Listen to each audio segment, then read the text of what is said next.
Hello, and welcome to Wrestling Academy, Episode 7.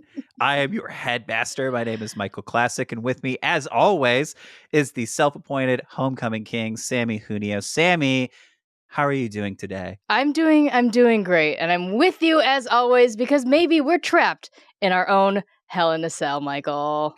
That's right. Today's episode is all about the most brutal, the most demonic match in WWE history. Samee, when you step inside the cell, it takes years off your career. Are you excited? Are you intimidated?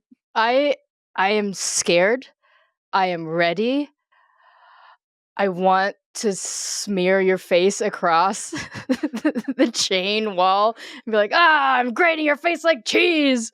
Yeah, I guess I just want to say the group chat has this week become increasingly violent. There have been a lot of threats that started as jokes and then just kept going. And it made me feel like something awoke inside of you when we started covering the topic, which will be Hell in a Cell today. We're talking all about the history and all about some of the classic Hell in a Cell matches. We have released the demons out of the cell, and now it's hell on earth and in our group chat of 2 people. Well, Michael, we're here at Wrestling Academy because wrestling is an awfully big thing to get into. You love wrestling, and you have for very many years. I love wrestling, and I've loved it for 1 year.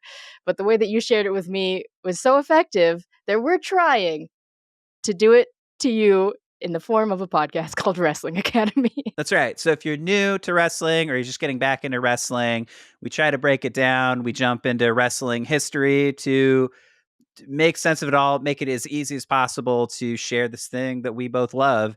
And how are you feeling this week, Samee? Because I just having refreshed myself on the matches we're going to be talking about, I got hyped. Yeah, I think it's hard to not get hyped after watching this freaking caged brutality. Like, we'll find out later on in the episode how feuds, how wrestlers end up in a cage anyway.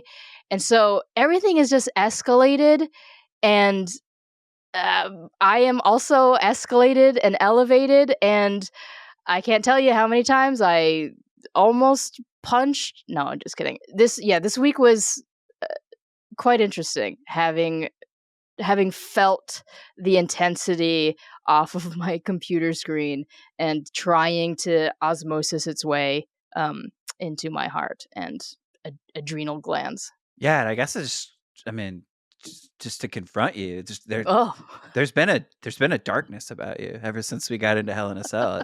It feels like we went into the forbidden section of the book of the library, and you've gone into the, we're on this journey of academic scholarship, and then you walked down a dark path, and here we are. Yeah, amidst 2 tons of unforgiving steel, dude. 20 feet tall. Look, this is what happens when things happen. Oh man, that sucked. Keep it in. Whatever, man. For people who don't know, today we are going to be talking about there's a specific type of match in the WWE specifically called the Hell in a Cell match. And there are normal matches like ones you're familiar with. And then every now and again, there are special matches. They're called gimmick matches. And one of the most infamous for how violent they are in WWE specifically is the Hell in a Cell. So I guess before we jump into the topic, I was curious, what drew you to this? What drew you to Hell in a Cell matches to want to cover? And then also, what were your experiences? Had you seen any Hell in a Cell matches before, or is it just kind of one of those things you hear about and you were curious to know more? Well, really, Hell in a Cell came up on a wrestling day. I think the first one where you showed me Mick Foley and Undertaker. And that was the only gimmick match I think we watched at all. And so when we were trying to figure out like what to cover, this was top of mind. kind of just because it was one of the first different matches that I was exposed to. And I guess maybe just for the complete layperson, Mm. if you were to describe a Hell in a Cell match, what would it be? What would you call it? So normally, wrestling match takes place in a ring, two combatants. How's a Hell in a Cell match different from what you know? Well, just imagine maybe like kennels that you keep dogs in and kind of blow it up to have the cage fit a wrestling ring. And you put two people who don't like each other at all inside the ring, and you tell them, you guys can't leave until one of you is dead. And that's a Hell in the Cell match. Yeah, honestly. So maybe for someone who's wrestling curious, you've heard of a steel cage match, right? It's a wrestling match that takes place inside of a steel structure on all four sides. The Hell in a Cell is a 20-foot cage that is built over the ring, and basically anything goes. And normally Mhm. what happens is they reserve these matches for people whose storylines have reached a certain level of anger and vitriol and one-upsmanship to the point where there's nothing brutal enough except for the Hell in a Cell. And it does feel, when you're taking somebody to that match, you're specifically wanting to inflict the maximum amount of violence upon them. Right. Right. It's like enough tomfoolery. This is it now. Yeah, Whatever happens, happens. this is blood feud territory that we're in. Absolutely. Have you ever found yourself in a situation where you kind of wanted to invite someone into a Hell in the Cell? Dude, I was at the grocery store earlier today, No.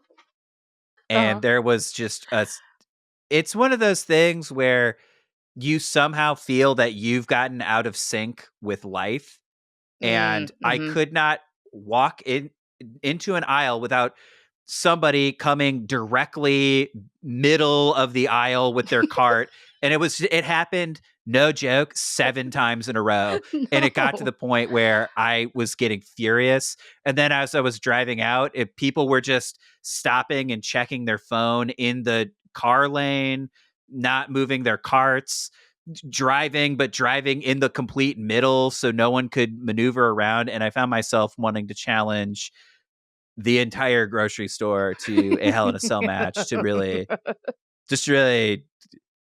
get everyone's asses in line. You know what I mean? Sure. You know what? I feel like if you had the resources, would you have just tied all of the available shopping carts together to make your own Hell in a Cell? Absolutely. I would have loved to. Just Perfect, right. wrapped it around and circled everybody and been like, "You're in here with me now. Oh god. You're in my way. Beautiful, You're Michael. going nowhere." What about you, Sammy? Is there anybody you want to challenge to a Hell in a Cell match? You know, I had a very, very intense sibling rivalry with my brother growing up, and it didn't end until I was like 14, and we're 4 years apart, so he would have Mm. been 18. And I feel like a Hell in a Cell would have ended that rivalry, but only in the sense that one of us would have killed the other. That's Damn. we're All cool now. right. We're cool now. Hey, I mean, look, uh, sibling rivalry has absolutely been the source of a Hell in a Cell match before, so you're in good company. Oh, thank goodness. So I think to understand what a Hell in a Cell match is, I think we need to a little bit understand the history of where it came from. So from what I can tell, the Hell in a Cell match evolved out of a steel cage match. So it just got me really Mhm. curious about, okay, Hell in a Cell evolved out of a steel cage match. Where did steel cage matches even come from? So I jumped into deep wrestling history. I found a YouTube video and everything where they basically broke down this cult via Cultaholic that the first steel cage match, as far as anybody knows, happened in 1937 in Atlanta, Georgia. And it was between two wrestlers, Jack Bloomfield and Count Petro Rossi, I believe is his name. And so basically the whole setup of their rivalry was the Count was a bad guy and he kept leaving the ring during matches and just taking count out victories, I think. And people were getting furious. They hated this guy. So they wanted to devise a way that the Count couldn't escape, basically. So Yeah. they surrounded it was again the 30s, so this is the first time it ever been done, but they built this little circle inside the ring and it was just chicken wire walls, and then these two dudes basically had a cage fight inside of a inside a chicken wire, and it was the very first chicken wire match, which was also the very first origin of a steel cage match. Samee, how are you feeling to hear about this? I'm imagining like it was the 1930s. Like, hopefully they were, or maybe they weren't as brutal as we are now. But I'm imagining them like kind of like doing that stuff instead of just slamming each other into the chicken wire. And the fact that it was like inside the ring, so it was like one of those like playpen type situations.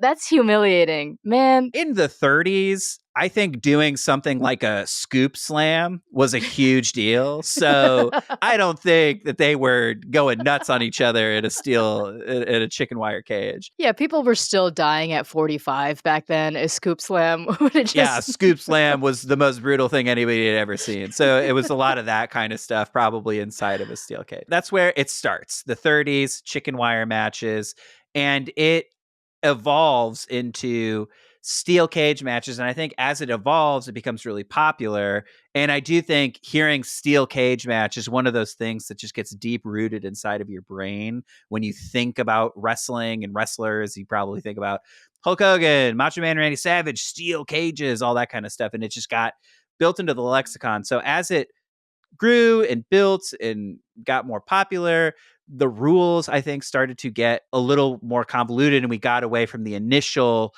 premise of the match, which was no way in, no way out. These people are locked in a cage. And so it became, as it evolved, into a match where if you could escape the steel cage, you win. So right. then it became the way to win a steel cage match is it's like a normal match inside of a steel cage. So you get a pinfall, you get a submission, or you climb over the side of the cage. And then they added yet another stipulation later where it's like, okay, regular match, you get a pinfall, do a submission. You can climb over the cage, or you could signal to a referee to open a door on the side of the cage and just walk out. And that's another way to win. Open, please. Yeah, just you would basically beat up your opponent and be like, "Oh, ref, could we open that door? Thank you so much." I'm done here, thanks. So it started as this really ominous thing. These guys are locked inside this cage and they can't get out, and the level of brutality they're going to do. I mean, we've watched the Lucha Bros in a steel cage match. Those get pretty brutal because people use the metal, use the steel. But I think as it went on, it started to get really watered down and it started to get really gimmicky. By the time we get to the 90s in WWE, so this is 60 years after the very first steel cage match, we have the classic blue cage from the WWE. How do we feel about that? It really is like when you think about a dog kennel, because a dog kennel isn't mesh. So a dog kennel is just metal bars. So it's that human sized at plus more. It feels like it wouldn't be forgiving it all. Like we talked last week about how ladders, like when you hit it, it has no give. And so I'm assuming the blue cage also has no give and is like I feel a lot more brutal. Like I watched Triple H and Mick Foley. Man, I'm kind of glad that they went back to like mesh cages because the blue guy is mean. Yeah, you get thrown into that, you're going to tweak something for sure. Yeah, you're going to literally just be bisected by the bars. Yeah, or at that point, you could just signal the ref and be like, "Hey, we got to open that door. I got to get out of here." I'm done now. Yeah, I'm done. Please. So that's where the state of cage matches got in the 60 years that they had been created, right? Where they started as this ominous structure, no way in, no way out. And then it kind of got to, well, there's a bunch of ways to get in and out. And at a certain point, it doesn't really even seem all that brutal sometimes. Yeah. So there was a feud that was happening between The Undertaker and Shawn Michaels in 1997. And they wanted to come up with a very special match. And then I found via the Jim Cornette Drive-Thru podcast, the man himself who created the Hell in a Cell match, Jim Cornette, explains exactly how he came up with it. And basically, the idea was he felt that cage matches had been getting very sanitized, very watered down, and he wanted to get back to that initial idea that when you are locked in the cage, there is no way in and no way out. His philosophy is that fans thought it was pretty disappointing to watch somebody climb out of a cage. So he thought, what if we created a cage where you couldn't get out? And that's the whole point. Shit, dog. And that was the basis of the idea. And then the designs that he created, the designs he was thinking of when he was crafting the idea of the Hell in a Cell match were twofold. So one is in Memphis wrestling. They had a very specific design of their steel cage where normally the cage walls are flush with the ring, but sometimes wrestlers have offense that they want to use jumping out of the ring or the turnbuckle or whatever. So the Memphis cages had a little bit of extra room. So instead of flush with the walls, there was maybe 5 feet around the ring, and then they had the cage there. And that allowed wrestlers to get some of their outside the ring offense. So I think Jim Cornette saw that. He liked that idea. So let's build a cage, no way in, no way out, but it's around the ring, not necessarily flush with the ring. And then the other idea he had was it was based on an 80s WCW match called War Games. And Samee, did you check out a War Games match at all? Could you explain what you saw? War Games is where there are 2 rings now, and a cage encapsulates both rings. Yes. And it's like all people are in both rings, and they're all going at it at one time. Yeah, so there are 12 people fighting with 2 rings available to them. And then to contain all of that, they build a cage around the entire 2 rings. And I think what's notable about it is the cages have roofs. So even if you're climbing the cage, you can't get out. So there's absolutely nowhere to go. So I think, according to Jim Cornette, those were the 2 designs. The Memphis cages that were built giving a little bit of room outside the ring, and then the War Games, which had a roof. And then, according to WWE, there was another famous match that took place in Atlanta called the Last Battle of Atlanta. And it was also a cage match. What was just notable about this one is it was a cage with a roof. And so they just wanted to do the same thing. That was the basis of the very first Hell in a Cell match. They wanted to get back to the roots of what steel cage matches were all about. The most exciting part where it's just 2 men locked in, anything goes. And then they wanted to improve on the ominous design of some of the cages of the past. And that brings us to the very first Hell in a Cell match, Bad Blood, October 5th, 1997 in St. Louis, Missouri, my hometown. We have Shawn Michaels versus The Undertaker. Boom. So Samee, you watched this first Hell in a Cell ever. How did it stack up? Because again, I think the whole point, right, of Hell in a Cell is ominous, danger, danger, danger, danger. When you watched the very first one, did it have that reputation? Or was it just, these guys are going to fight in Hell in a Cell? Or, you know what I mean? Like, was there the gravitas, or was it just, how did you feel its introduction? I think the introduction went well. I took a tally of how many times they said no way in, no way out. Well, I started to take a tally because I got really interested in how many times they would try to drive this message into our brains. It was only twice, and then one time someone said one way in and one way out. Who was commentating? It was JR and and Probably Vince, right? Yeah. This was a moment of clarity for me, is when I saw Vince sitting at the announcer's table with JR, and I was like, wait, why is Vince commentating? And then I looked at the date and the year and discovered that this Hell in a Cell, this first Hell in a Cell, was only 1 month before the Montreal Screwjob.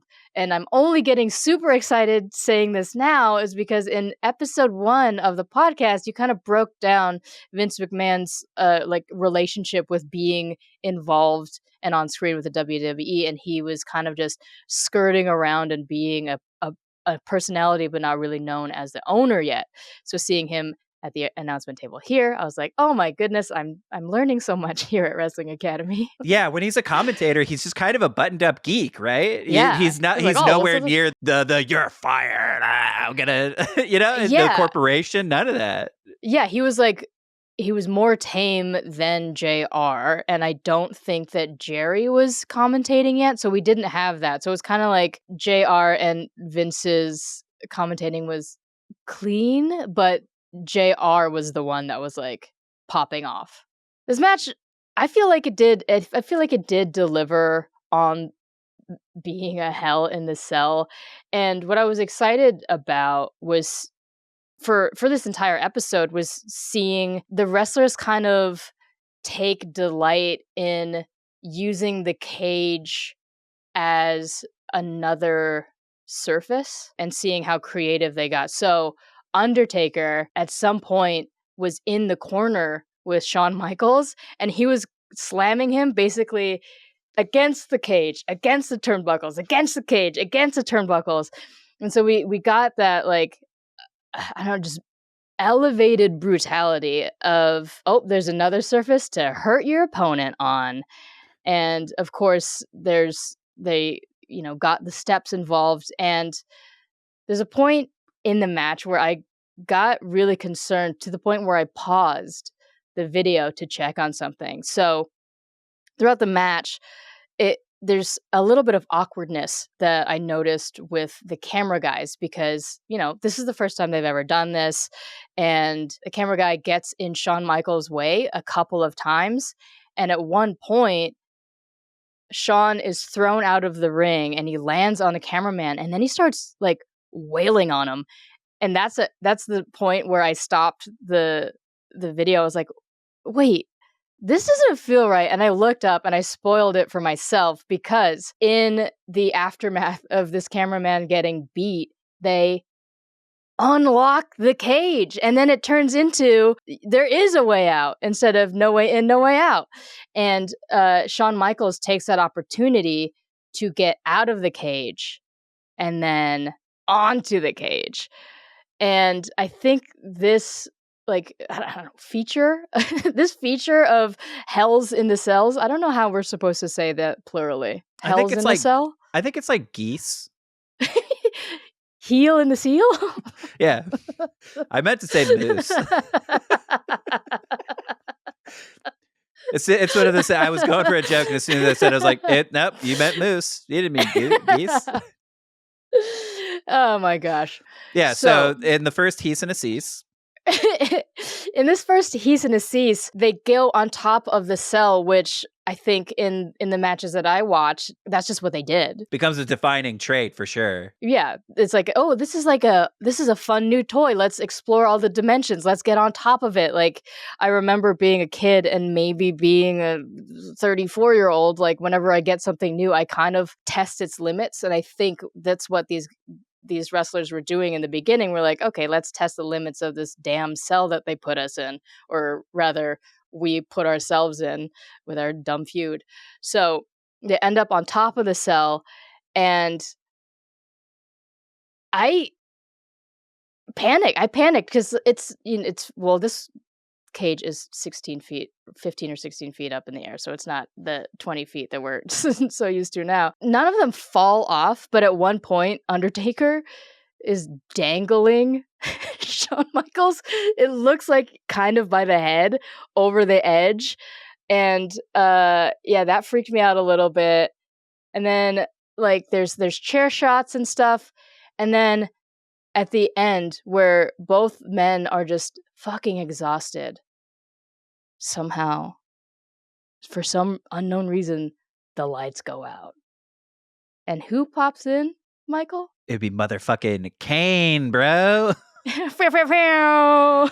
So this is the introduction of, in the storyline, the Undertaker's long lost brother, Kane. And so the premise of the character Kane is that when Undertaker and Kane were children, they lived in a funeral home, and the Undertaker set the funeral home on fire, and presumably Kane died in the fire. But lately, Undertaker's manager, Paul Bearer, had been taunting him, being like, Kane is still alive and he wants revenge on you, Undertaker. So at this match, the lights go out and then fire shoots out. And then this man who is also 7 feet tall, basically the same height as the Undertaker, comes dressed all red, this crazy, ominous mask, silent, and he walks to the ring. He rips the door off of the Hell in a Cell and he walks in and just he stands face to face with the Undertaker, who is gigantic. They're face to face. Kane hits a tombstone on the Undertaker, which no one has ever been able to do, lays him out, and then Shawn Michaels is able to very cheekily go in and sneak and do the victory. So that was the other thing that Jim Cornette said when he created the Hell in a Cell, was this entire match type was designed specifically to make Kane look like a huge deal, because we set up this structure and we've said it ourselves, no way in, no way out. So they're locked in, and this monster appears out of nowhere, and there's no way in and no way out, but not for him, because he can rip the door off of its hinges. Insane amount of strength. Wow. Do you think you could rip a door off its hinges, or a cage off its hinges? No, of course not. In fact, I would embarrass myself trying. I would throw out my back. Oh, no. Come on, dude. I tore my ACL just thinking about it. Come on. I tore mine more.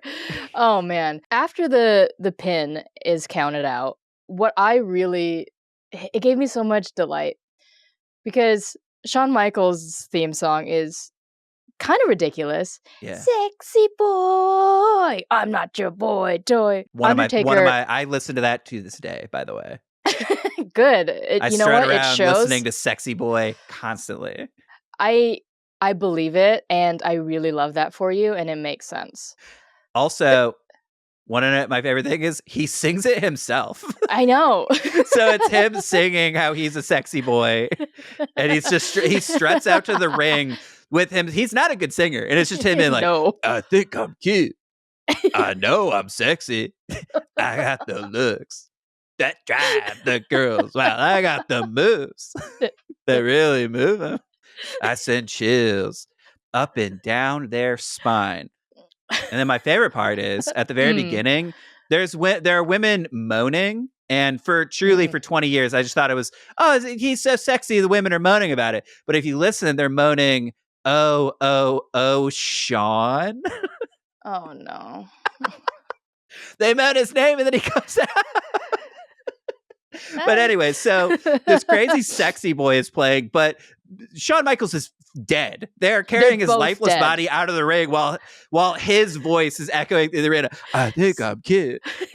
I know what I'm saying. They're just and to put a cherry on the top of this crazy wild image of both men dead, Chyna and Triple H are dragging Shawn Michaels' body and almost like Weekend at Bernie's-ing him a little bit.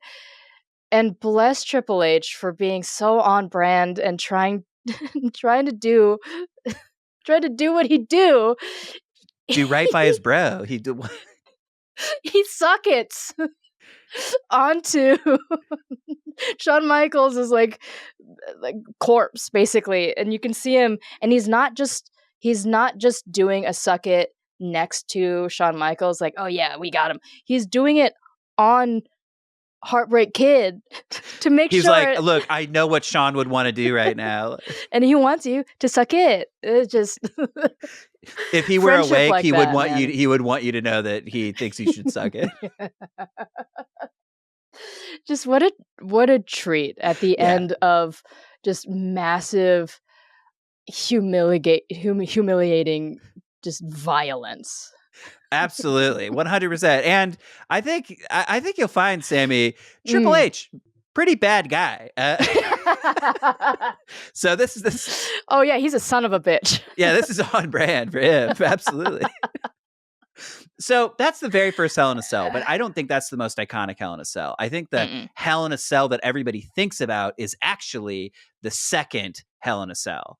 And this one is absolutely crazy. Oh, it's bonkers. It takes place at King of the Ring, June 28th, 1998, between our boy, Mankind, Mick Foley. Yeet. He's in his Mankind persona at this point, and he's fighting the Undertaker. And I think this is where Hell in a Cell as a super violent match gets its reputation. Just right now, I'm thinking, like, it is known for its ultra violence, but I feel like the violence is just falling off something really tall. Just Just falling 20 feet. Are you insane? What are you talking about? Yes, Michael. I'm in my dark era. So here's the thing. Yeah, you have. This is how I know you've embraced the darkness, because that's not just what happens in this match. Zero fear. Yeah, within 2 minutes, Mankind gets thrown 20 feet off the cell. He gets thrown. He goes back up. He gets choke slammed through the top of the cell, so he falls again onto the floor. His tooth goes into his nose, and then he still, Samee, goes and gets thumbtacks, and then they fight on the thumbtacks. This match is not just about throwing people off stuff. This match is insane. It's about thumbtacks. It's about violence, dude. It's about. Yeah, you're this match is truly sadistic. I mean, I just bullet pointed the whole thing. I think most Hell in a Cells, when you watch them, they have a traditional match, a traditional buildup. But this one, when they enter the ring, they just immediately go up on top of the cell. Yeah, and they fight, and then the Undertaker almost immediately throws Mankind off of the top of the cell. Not like goofy, like, but it's they're standing. And the Undertaker's like, see you later. Bye, buddy. Nice knowing later, you. Dude. Yeah, And then he just stands there and he watches it. Because what are you going to do? What are you supposed to do? He stands there for so long that the paramedics come and they need to lift the cell a little bit to allow the team through. So the cage is so big that they can't get a stretcher to Mick Foley. So they have to raise the cage, and then you just see the Undertaker. You just see the Undertaker on the cell, and they're raising it. And he just has to stand there looking badass and stoic, and then they have to maneuver the stretcher. They put Mankind on the stretcher. They're getting him. He gets halfway up the ramp, and then he gets up. He's like, no, I want to fight. And then they fucking go back up. They go back again. Up. And it's not 40 seconds after he gets up that he is thrown back through the roof of the cage into the ring. The first time in this match, he gets thrown off the cell. He hits a table, which is going to hurt a lot, but it probably has some give, some softening. The second one, he goes through the top and he just hits the ground. They've done so many watch-alongs, talk-alongs, but there's a really nice YouTube video where The Undertaker and Mankind both watch the match as men in their 60s being like, can you believe we did that? It's really cute. It is a nice humanizing thing where you can hear two professionals talk about a night they had at work, you know? But there was a point where I do think The Undertaker was legitimately like, I thought you might have died when I threw you through that second time, because it wasn't specifically supposed to happen like that. And I've heard Mankind talk about it. When he goes through with the chair. Yeah. And according to him, the chair going through helped him not get even more hurt than he already did, but it also hit him in the face. And there's a very iconic image where it looks like there's a tack or a booger or something in his nose. It is straight up a tooth, one of his own teeth, poking through his lip and coming out his nose.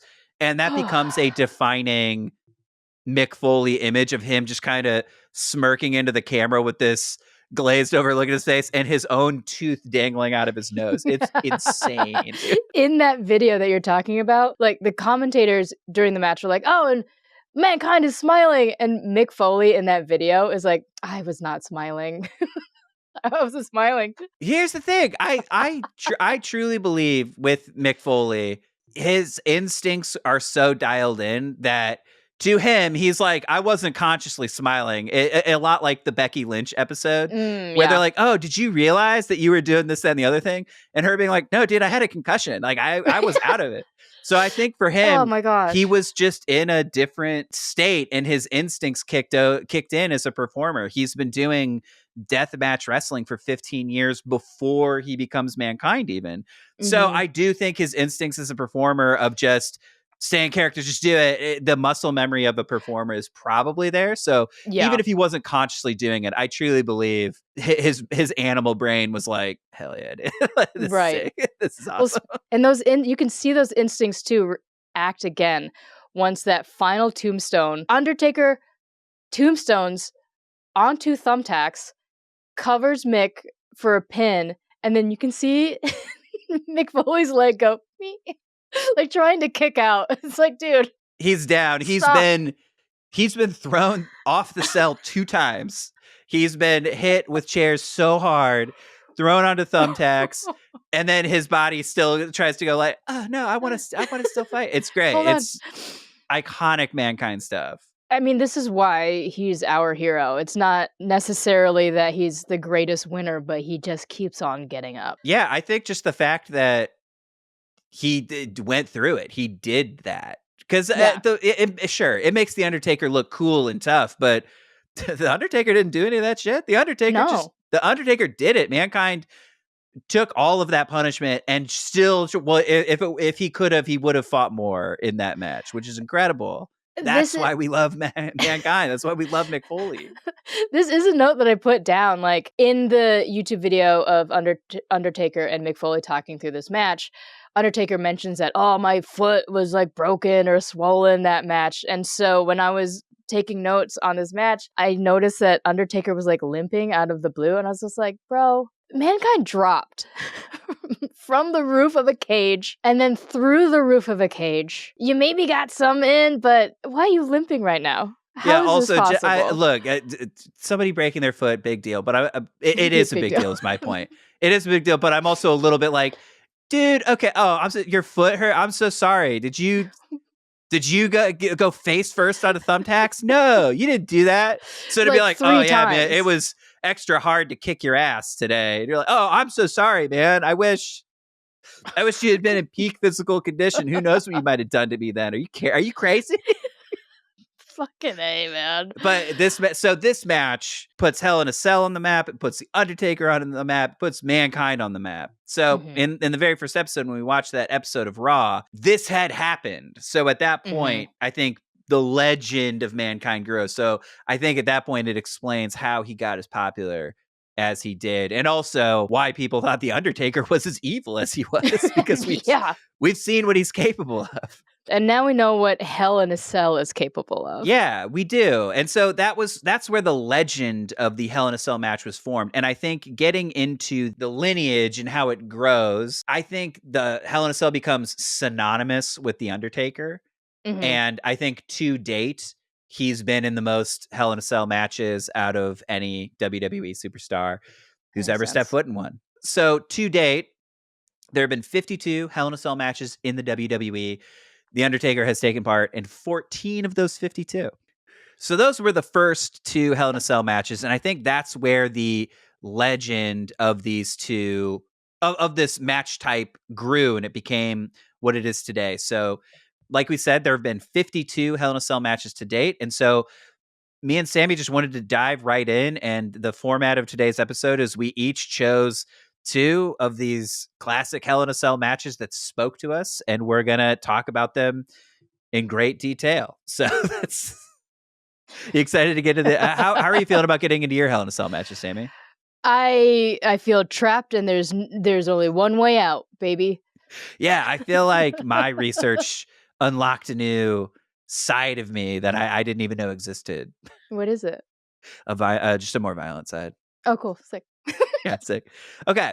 The two matches we talked about, the first two, obviously, took place the late 90s. And so for my first Hell in a Cell match, I wanted to take things to just a more modern era to see if there was to see what the major differences were. So the very first Hell in a Cell match that I wanted to look into more was the iconic Hell in a Cell match October 8th, 2017 at the premium live event named Hell in a Cell. It is a match between the New Day versus the Usos. So this is a tag team Hell in a Cell match. If you were to take a tag team partner into a cell, would it be me? Yeah. Cool. That's how I feel. Cool. Of course. Yeah, of course, dude. Sick, dog. Who would I'm going we to take, fight? look, for better or worse, I'm going to take you anywhere. So are we going to lose? I'd like to think no, but we're going to try. And that's all we can do. In Hell in a Cell, I do not think we would lose. That's like a very ominous thing for you to say. Yeah, that's right, baby. I'm in my dark era. Let's go. Dude, that's dark. That's so dark what you just said. So, Samee, these are the teams. So, I think because you only recently started watching, I think you know the Usos, correct? I do. Yeet. Yeah, so how do you feel about the Usos in the era we're in right now? I mean, obviously, at the time we're recording this, they are not a tag team currently.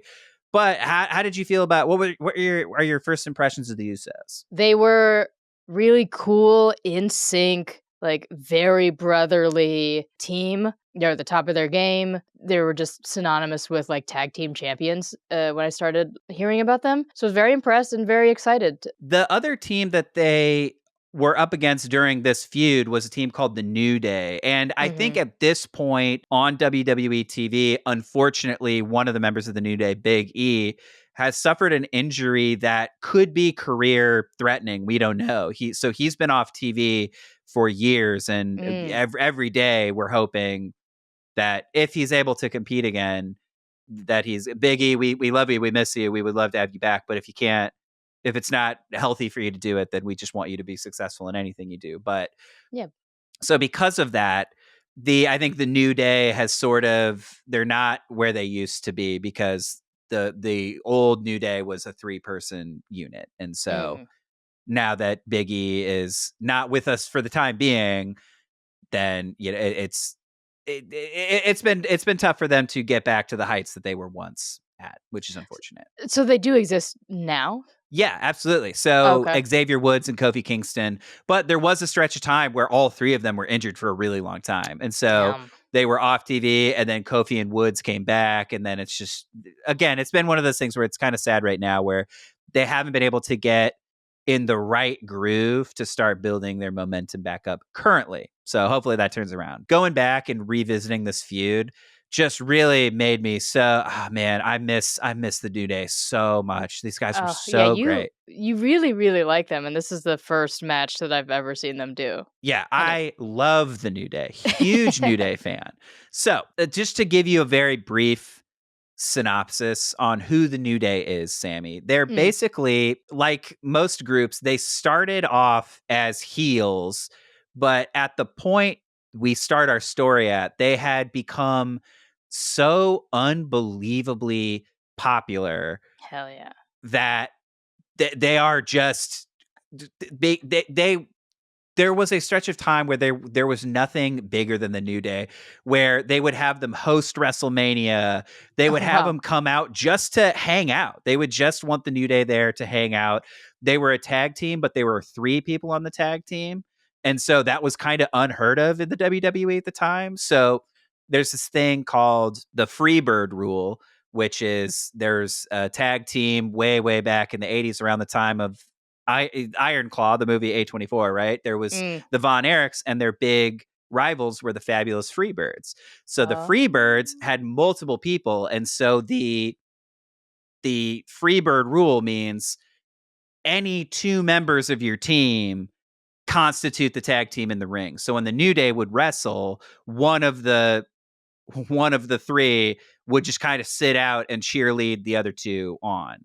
And so that would get into, sometimes they would cheat, sometimes they would be funny, sometimes they would just be real big goofball. I think the character of the New Day, in my mind, is they're basically the Ninja Turtles, is kind of how so like the Ninja Turtles cartoon, where they're just kind of a bunch of fun-loving party dudes.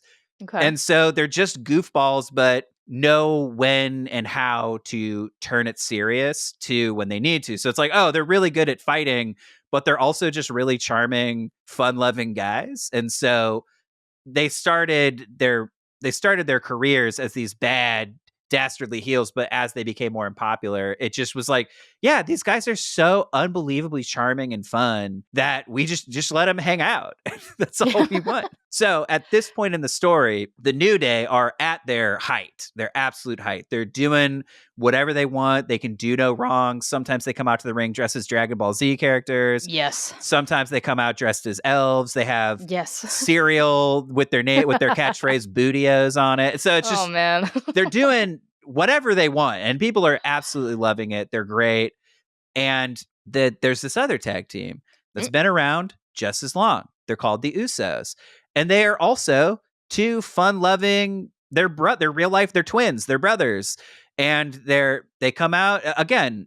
They're in the Anoa'i family, so lineage to the Rock, so they're paying homage to their Samoan heritage. They come out with paint and bright colors, and they like come out and they do their best, and they just want to do it. But here's the thing: nobody likes the Usos. Everybody thinks they're kind of chumps. Really? Yeah. Oh, yeah. So at the Royal Rumble 2016, the fun-loving Usos fight the fun-loving New Day, and the New Day win because, of course, they do. And so the Usos go on this pretty long losing streak where people just really I was watching at the time. People kind of thought the Usos were a joke. And we're like, oh, yeah, the Usos, they kind of suck, but, whatever. And also, this is a stretch of time in WWE where tag team wrestling wasn't really a thing that Vince McMahon cared about. So it was hard to get real, legitimate, good tag teams. And so because of that, like the Usos were never booked how they should have been. And also there wasn't much for them to do because a lot of times they were one of the very few set out to be and continued to be tag teams. So a lot of times it would be like, oh, we've got this solo star and this solo star, and we put them together and that's a tag team. It was very rare to find somebody like the Lucha Bros or the Young Bucks or something that wanted specifically to be a tag team and achieve tag team goals. So because of that, they fell way down the card. Nobody really cared. And then September 6th, 2016, the Usos snapped. They lost to, I believe it was the Alpha Academy.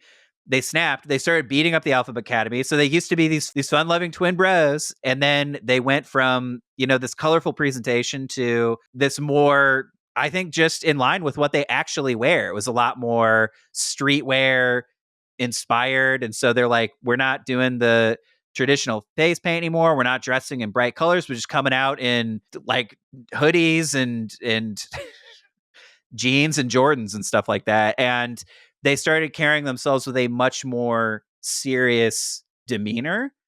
And I think that jump started them overnight because they went from, oh, these guys are a joke, these guys are for kids, to, oh, these dudes are badasses. It was a lot like, again, it's a formula that worked for The Rock, right? He went from bright colors, hey, we're just here trying our best, to, hey, I want to win. I want to beat the shit out of you. And that's what they did.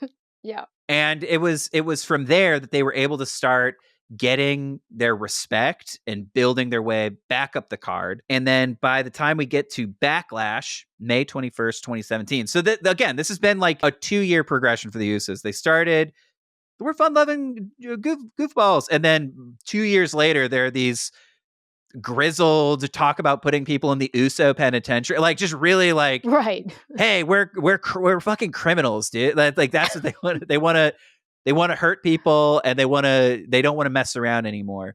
They beat this team called Brizango. The Usos beat the shit out of them. They get the tag titles, And then they're like, look, we got the whole tag team division on lockdown. Nobody can get to our level.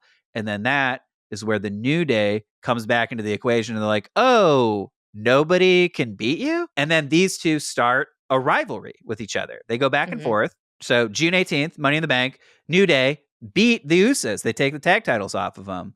Then we go a month later to Battleground. We're in July. The New Day beat the Usos again. They retain the title. So then we go to SummerSlam. The Usos defeat the New Day. They get their titles back. And during this time period, there was something that was built into your contract where if you go after a championship and you lose it, you have a rematch clause in your contract. So the New Day was like, yeah, well, we want to, you guys beat us. We want a rematch. They're like, okay, cool. We'll give you a rematch, but we get to choose a stipulation. Let's have a rematch in a street fight. So then the New Day and the Usos have a street fight. The New Day win.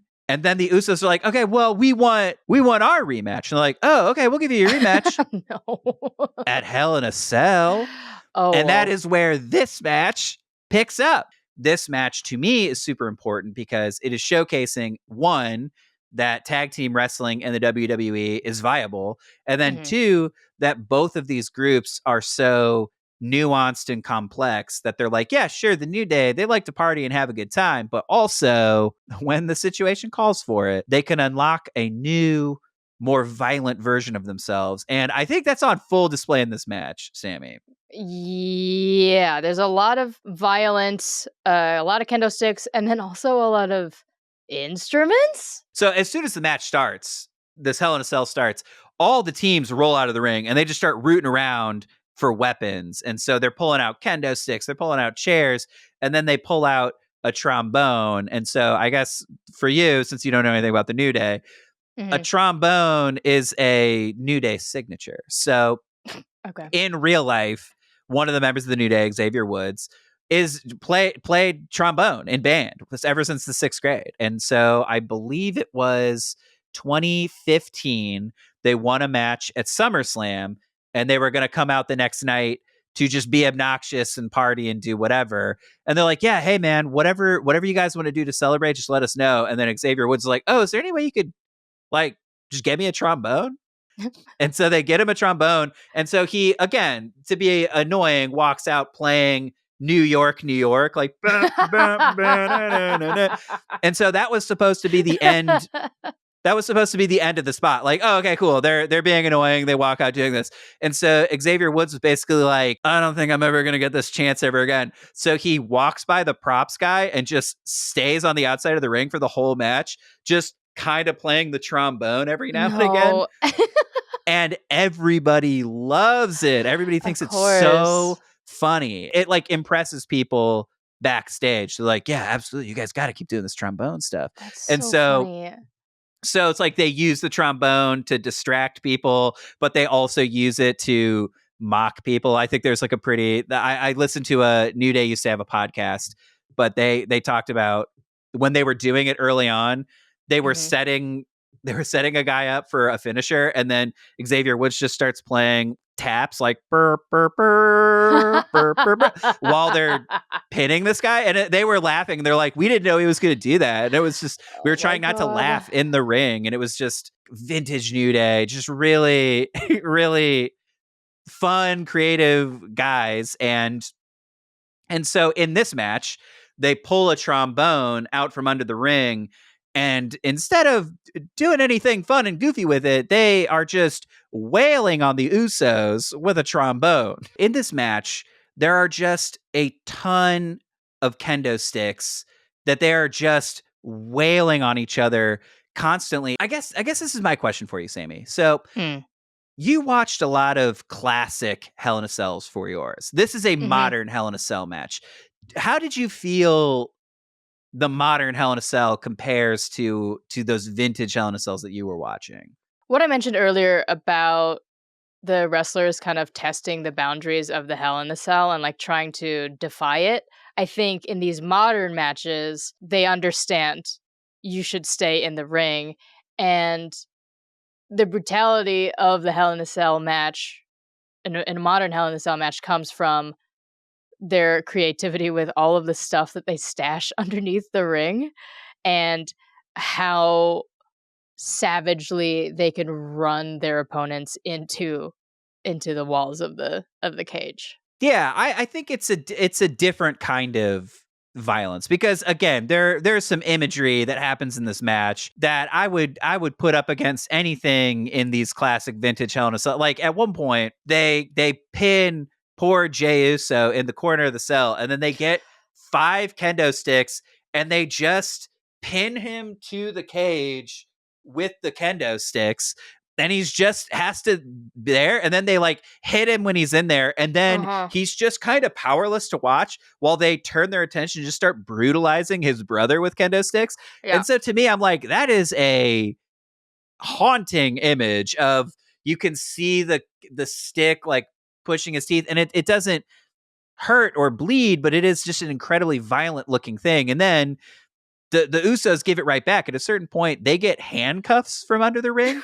Yeah. And they handcuff Xavier Woods, hands behind his head, and they throw his arms over the turnbuckle. So he's just latched to the thing. And so it's just chest, stomach exposed. And then they just start caning him with these kendo sticks. So again, it's like he's not bleeding, he's not getting thrown off the cell, but it's just an incredibly evocative image where you're just like, wow, this is hauntingly violent what I'm watching. I think one of my favorite spots is when Big E takes, I think it's each of the Usos, and just runs them into the walls of the cage. He picks up Jey Uso and he runs from one corner of the cell to the other. So he runs the entire distance, slams him into the cell, picks him up, and he does it again. So it's like he runs, slams him, picks him up, runs, and slams him again.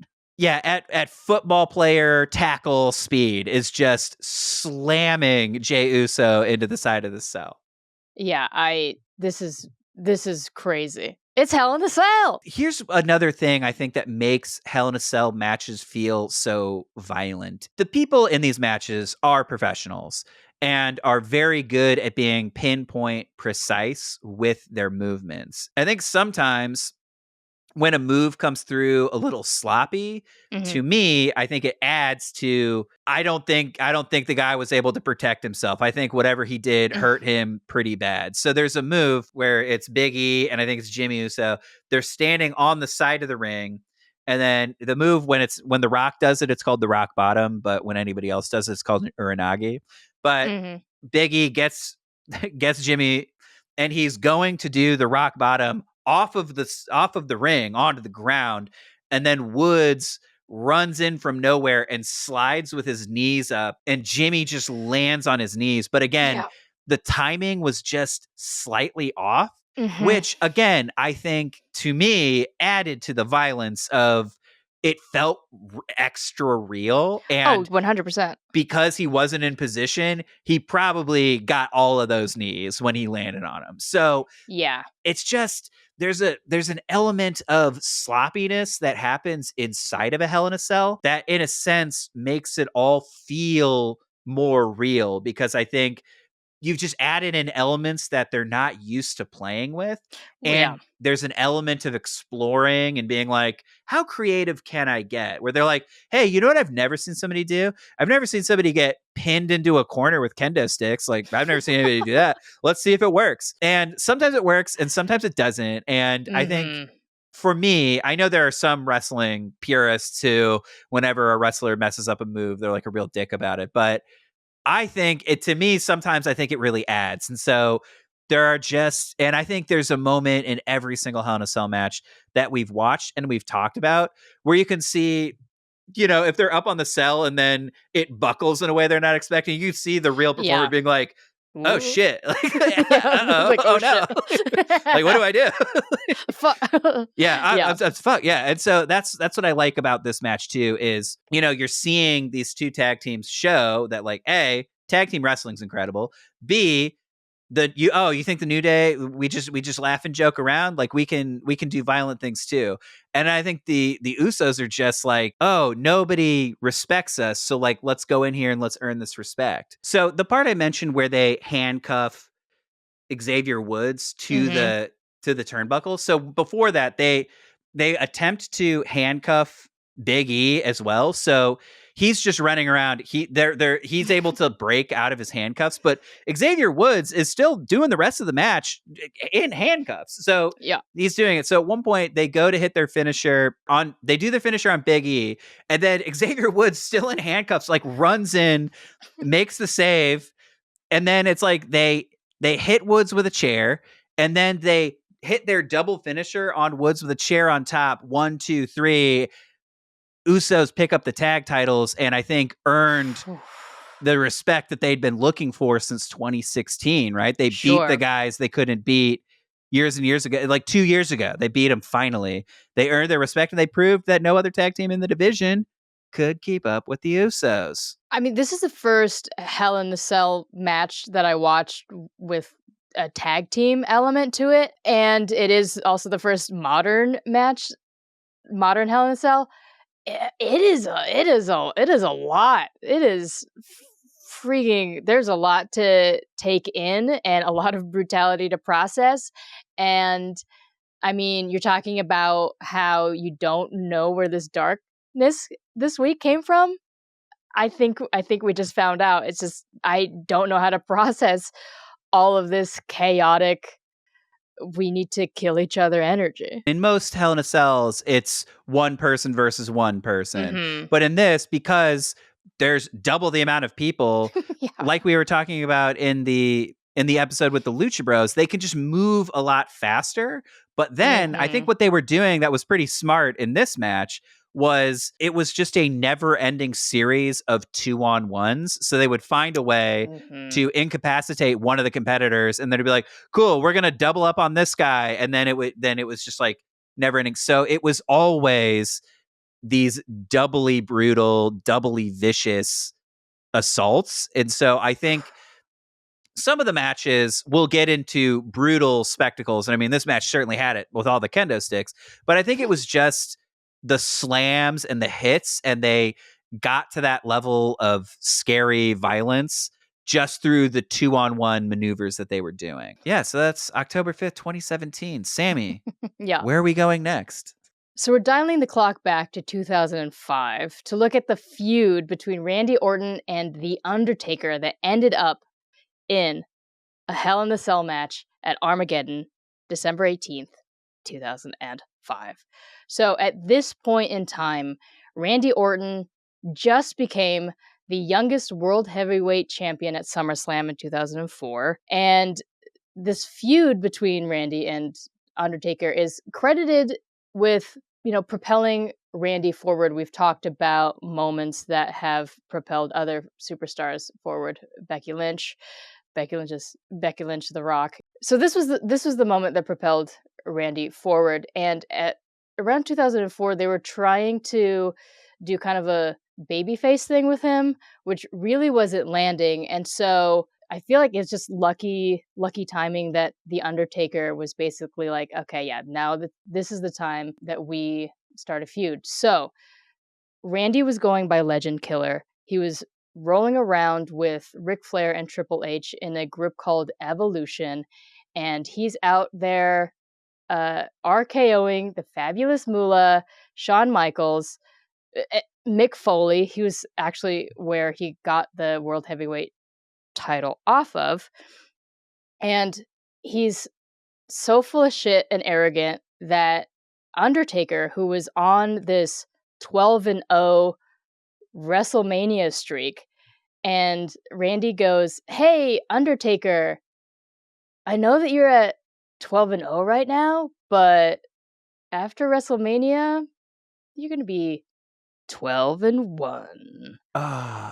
So I do want to jump in to say two things. One, just the Legend Killer gimmick, incredible. And I think basically what he was doing was specifically targeting those big stars of yesteryear that we think of. That's why he was specifically targeting Shawn Michaels, Fabulous Moolah, all those people who old people. Yeah, basically old people who are built up in your mind as quote unquote legends. He was like, I'm the new legend. And so he was building his reputation by being like, "Oh, you think this guy's so great? Check this out." So it made him very bad. He was a very bad guy for doing it.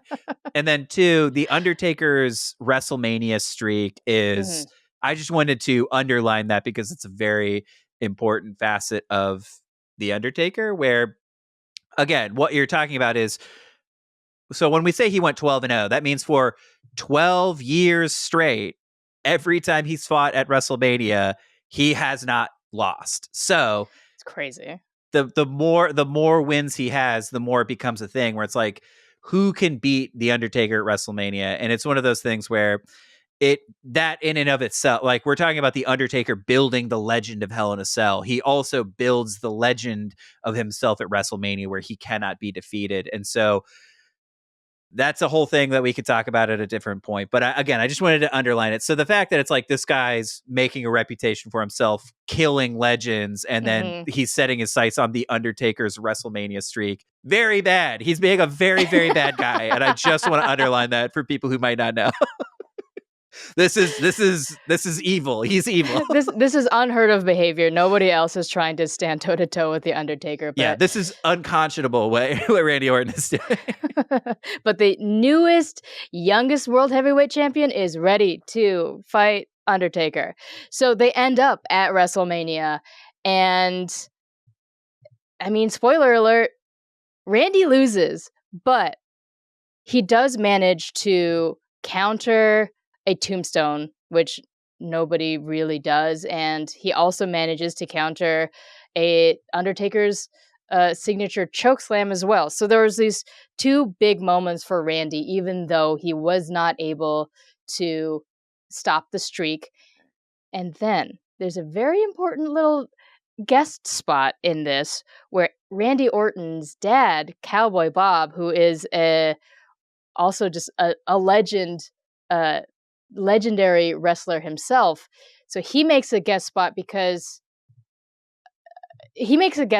and he also makes a nod to himself, because in WrestleMania number 1, Cowboy Bob like basically had a broken arm and beat somebody with it at WrestleMania number 1. So like a cat, he had a cast on his arm. He had a cast. Yeah. And Cowboy Bob's a bad guy too. I see where Randy gets it. Right? Jeez. So he has a cast on in this guest spot, and he hits Undertaker with a cast. And I think it's just really important to note, because in all of these Hell in a Cell matches or Hell in a Cell rivalries, there's always an interloper that at the end of this rivalry, we need the Hell in a Cell, because we have to keep all of your extra buddies and bullshit out. And so through this feud, Cowboy Bob is shoulder to shoulder with Randy Orton, just basically bothering the Undertaker and causing him just creating chaos for him. And also, just as an underline to illustrate it in people's minds, Cowboy Bob Orton is an old man. So it's not this spry young, it's like an elderly man is interloping and messing with the Undertaker in a way where it's like, hey man, you gotta fuck off, dude. So after WrestleMania, this opens up their feud. Undertaker is on SmackDown and Randy is on Raw, and we don't see them really clash until I think it's 2 months of matches, and Undertaker is interrupted by Randy, and he RKO's Undertaker out of nowhere, which I think is the nature of an RKO. That's how it got the mystique of being able to come out of nowhere. He just sneaks it right in there. Yeah, because I guess that's the other thing too, to put in context, right? Where you hear these things now, like, because now Randy Orton is solidly in the position that the Undertaker was in, where Randy Orton now is older, he's a veteran of the game, so a lot of times he has a lot of the mystique about him, where it's like, oh, he can hit the RKO out of nowhere.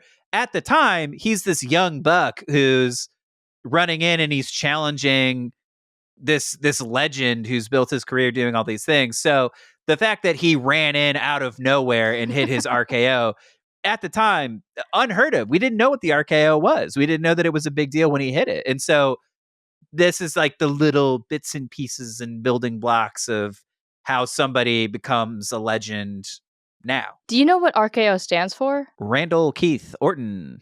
Really? Yeah. I It's thought just it his was initials. I thought it was Randy's knockout. That's pretty good. I like that too. Damn it, that sucks. That's also so funny. I do that too, where sometimes my brain will just fill something in really fast where it's like RKO, Randy's knockout. Yeah, I'll just run with that. That makes sense. Randy kisses Oreos. Yeah, let me never. Yeah, Randy kisses Oreos. Yeah, let me never look this up. That's just what it is because that makes sense. That's how I live my life. All right, so Randy sneaks up on the Undertaker, RKOs him, and then he's like, "Oh, hey, Undertaker, guess what? I'm gonna be on SmackDown, babe. Bye." So now it's time for SummerSlam, and the Undertaker and Randy are just, at it again. And all of a sudden, a fan ends up mysteriously in the ring and is able to just kind of get into Undertaker's way as Randy is kind of like healing from getting pummeled by the Undertaker. And once the fan is shooed out of the ring, Randy is able to RKO the Undertaker finally in a match and pins him. He gets the win. And while Randy is walking out, he catches up with the fan that managed to get into the ring. And he's like, oh, he's with me. And then he starts peeling off a disguise off of this fan, and it turns out that it's his dad, Cowboy Bob. Cowboy Bob, you got to get out of here, dude. Dude, stop interfering. And wait, so, that was the fan, what kind of disguise are we talking about here? Not a very good disguise, apparently. So I watched the mini doc, and yeah, it was just prosthetics. But because Cowboy Bob is very recognizable, they couldn't really do anything but put a brown mustache on him. So just a guy. So it's like truly a guy in a mustache. Yeah, it's a guy in a mustache and a hat, and it really didn't land with the audience because everybody knew it was going to be Cowboy Bob, so they were sure, okay. But the Undertaker was so fucking furious. So now, just like they're continued to be on the Undertaker's shit list, the two of them. And so after this, after Randy actually pins the Undertaker, he is on one. And we talked about The Rock being really arrogant and crazy for giving Farouk a picture of himself publicly.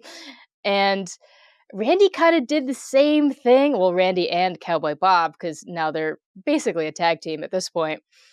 So Randy's like, Undertaker, I ended your career, and this is a DVD that highlights your entire career, and me and my dad are going to sign this and auction this off on WWE.com. No. And and they leave it up for a little bit, and they present the Undertaker with a check, like on a SmackDown, and they're like, "Hey, Undertaker, we auctioned off that DVD.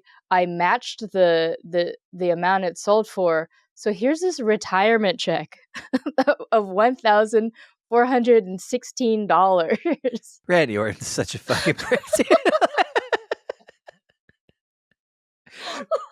This is what I love about vintage Randy Orton is he's such a smarmy asshole, and it just fits him so well. Because again, I think you mentioned they tried to come in as just like, yeah, I'm Randy Orton, but the guy is such a natural asswipe that you just want to be like, yeah, dude, yeah. That's such a dick move to be like, hey, dude, don't even worry about it, man. I matched the donations. Here's an additional $700. $708. Yeah, retire off that, man. Good luck. But like this fucking hubris is from only beating Undertaker once, basically. He's got his ass kicked so many times in this feud, and he's like, "Oh, I got one over on you, dude. Time to retire." And so Randy and Cowboy Bob are standing on the entrance, giving the Undertaker this check, and the Undertaker is in the ring, just glaring at them. And I wanted to ask you, like, can you guess what the Undertaker, how the Undertaker reacted? So you're Randy Orton. You hand me the check. I'm imagining, does he do something like? He crumbles it up and eats it. Oh, I guess I forgot to mention that the check was one of those enormous checks. Yeah. So it's an enormous check of $1,416. I guess but does he set it on fire?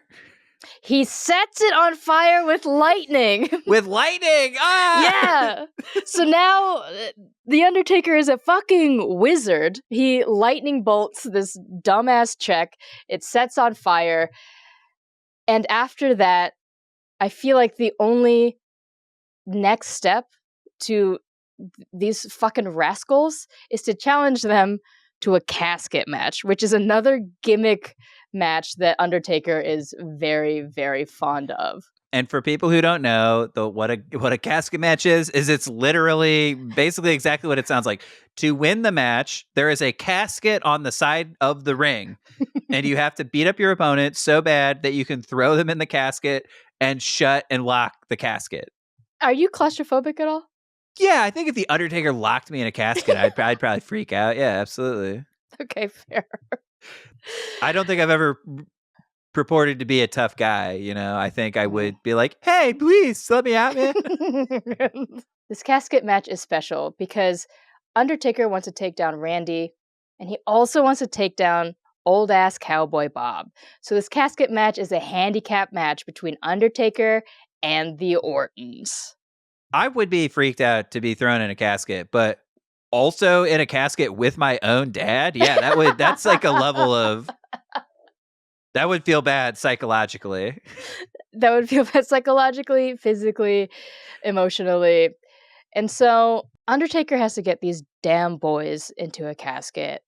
And unfortunately, he does not succeed. It is still a numbers game. Cowboy Bob is a former wrestler. They end up putting him in the casket. But they don't just put Undertaker in the casket. They're wheeling him out. For some reason, Randy has an axe and starts chopping at the casket.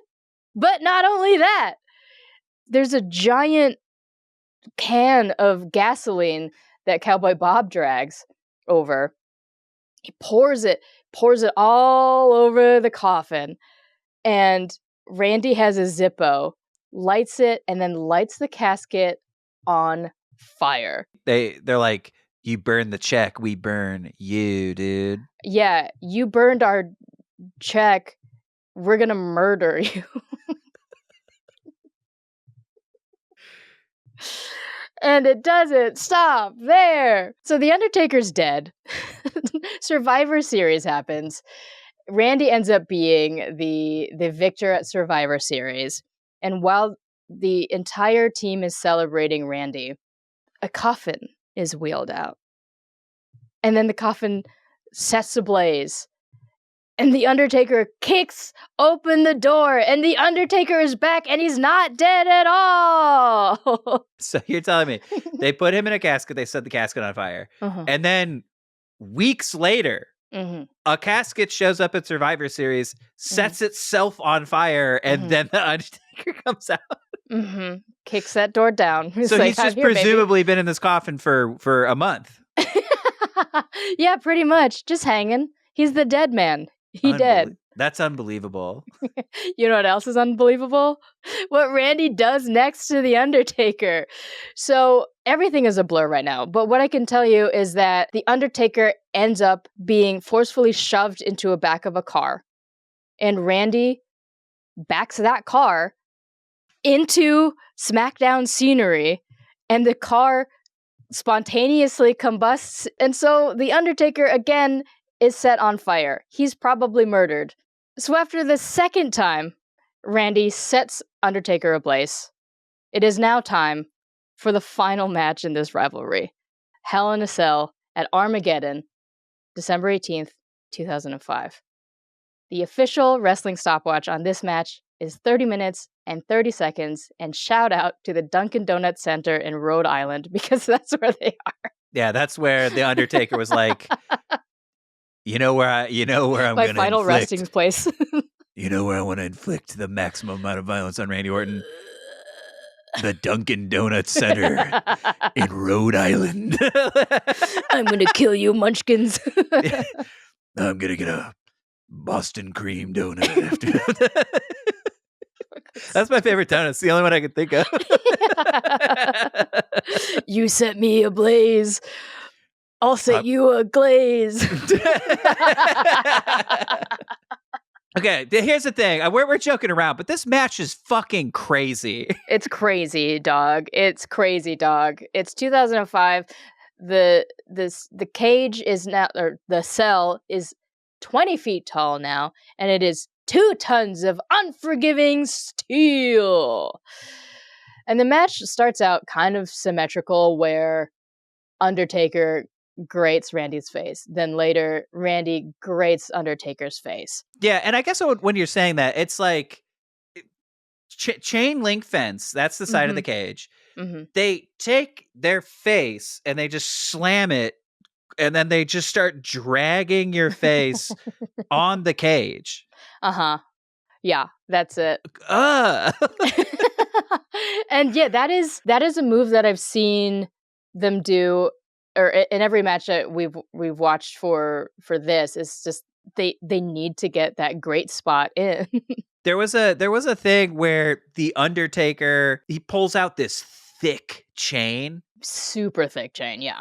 And so it's just, you're watching. I think Randy then gets the chain and he just starts choking the Undertaker. Mm-hmm. So the Undertaker's like 7 feet tall, but he's outside of the ring, and Randy Orton's just like, choking him, mafia style, with truly chain this thick. It's yeah, it's thick and heavy. And speaking of that chain, one spot that I wrote down was that Randy wraps his hands with the chain and punches Undertaker in the fucking dick. We talk about creativity in these matches, and just people really let their imaginations run wild. And so I bet Randy Orton was just like, what if I just like juice you in the nuts with the chain, hands. What's no one ever done with this?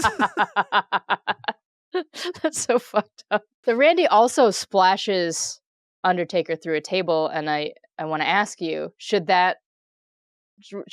splashing you through a table be added to the list of possibilities for our YouTube subscriber goal of 1,000? Here's the thing. This is a freaky table spot, because he sets up the table in the ring. It's hard to fully articulate how big these guys are. So They're Randy huge. Orton gets to the top of the turnbuckle and he can touch the top of the cage. And so he can't jump as high as he wants to. So he really has to dive onto the Undertaker. And he, again, doesn't get his full weight. And so he clips the edge of the table and it kind of breaks. That's one of those mistakes where I'm like, that had to hurt so bad, because I think that a lot of times it's extra violent when somebody hits a table and the table doesn't break. Mm-hmm. It just takes it to a realm where you're like, So I know Randy had to be feeling it when he hit the ground. So 100. If you think you could do a frog splash on me, you're more than welcome to. I need to admit something to you, is that I can't jump. Like my hop's height is like 1.5 inches. Damn. Yeah. I'm doing a lot of training for this. Yeah. Definitely don't frog splash me then. Okay. All right. So Randy pulls the classic Randy, and he takes too long to posture. And this results in the Undertaker being able to get out of a corner. And all of a sudden, the referee's punched out. And this is the moment where the cage becomes not so serious. It's like there always seems to be a point in the match where the cage is open a little bit. And so an official goes to check in on the knocked out ref, and Cowboy Bob slithers his way in, and we don't necessarily see him immediately involved until Undertaker last rides Randy, which is a power slam, but Undertaker goes so high that he always he like grips everybody's trunks or pants and like wedgies them on the way up and then power slams them down. So it's like he lifts you up and then boosts you an additional 2 or 3 feet, and then so he's 7 feet tall, so he is dropping you from 10 or 12 feet. Yeah, that's fucked up, man. Should I try to last ride you through a table? Yeah, definitely try to. Yeah, absolutely. You can't do a frog splash, but definitely try to give me the last ride. Hey, I can't jump, but I can lift 10 pounds. I'll try to get down to. I will try to get down to 10 pounds for you. The Academy recognizes your sacrifice. So after this humongous slam, it looks like Randy is out.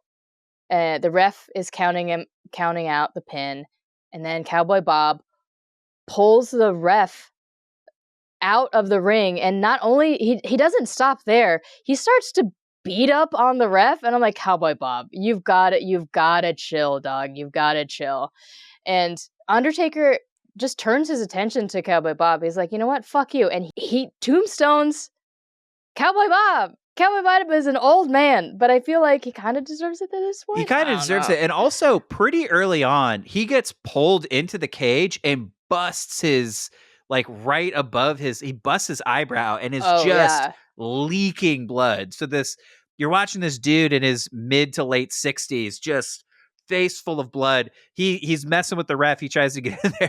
Then the Undertaker's like, you know what, dude, you can get it at this point. And he tombstones this dude. So Undertaker tombstones Cowboy Bob. He tombstones Randy, and it's finally over. He gets a count out, and that's Hell in a Cell, Armageddon, December 15th, 2005. Seeing Randy Orton in his prime, seeing the Undertaker in his prime, how did that feel to see? It felt pretty cool. I mean, it was the Undertaker in his prime right then? I mean, compared to how long he's had a career, he was about a third of the way through his career. Okay, fair. Yeah, he was around for a long time.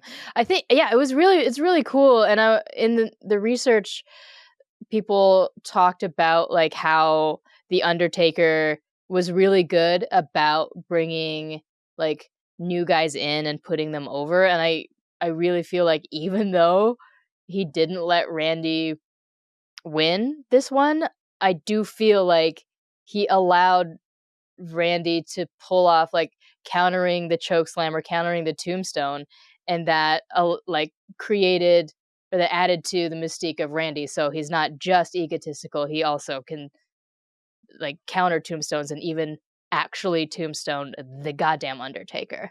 And I think the reason Randy Orton was getting the look that he was getting is because he's so good in the ring. And so I think the Undertaker working with him helped him iron out that presentation to be like, look, the reason the company was so hot on this guy is because he's so good in the ring. We just needed to get the character where it needed to be. So I think working with the Undertaker really helped him showcase those skills and then also iron out that character. Yeah. I think my last question here is, how upset would you be if the Undertaker tombstoned your father? Which one are we talking about? Like my stepdad or my biological dad? Because here, I guess to answer your question, if the Undertaker tombstoned my bio dad, that'd be sick. I would love that. But if he tombstoned my stepdad, I'd be very upset. Yeah, nobody tombstones a shark, man. Yeah, absolutely. No way. Okay, Samee. That what we did. We each did a Hell in a Cell that we both liked. But here's the thing. We both did an additional Hell in a Cell. I think we're out of time for this week's episode. We went so long getting into the Hell in a Cell, but we have more in a Hell in a Cell that we want to talk about. So I think we should wrap up here. Okay. And do a 2-part episode. So that's fine. we're dropping this one today, and then in a couple of days, you're going to get part 2 with even more diabolical Hell in a Cell action. So I guess what I would like to say to you right now, or what I'd like to ask you right now is, Yes. final thoughts. How did you feel? Like, we got some of the vintage Hell in a Cell, we got one modern Hell in a Cell. How did you feel? What I really wanted to figure out with looking into Hell in a Cell is how much extra brutality can we get by just adding 1, 2, 3, 4, 5 walls? And it turns out it's a lot.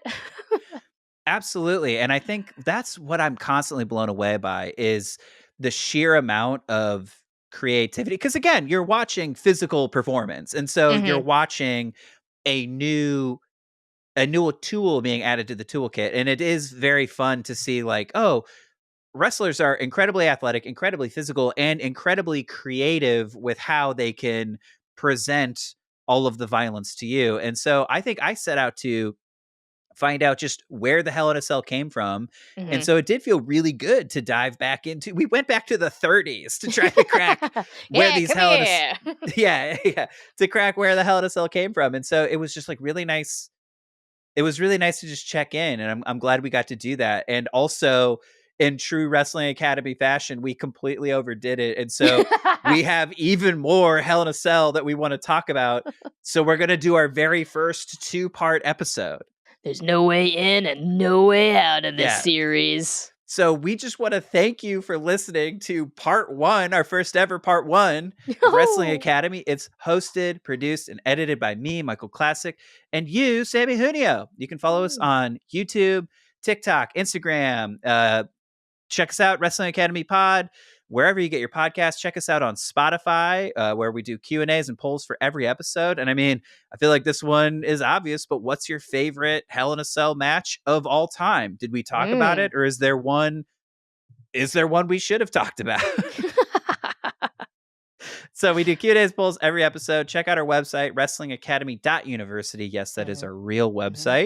website. We paid a lot of money for it. And so we would love for you to check it out, because we commit to the bit. All right, y'all. Class is dismissed. For For now, now. we'll see you soon. Oh.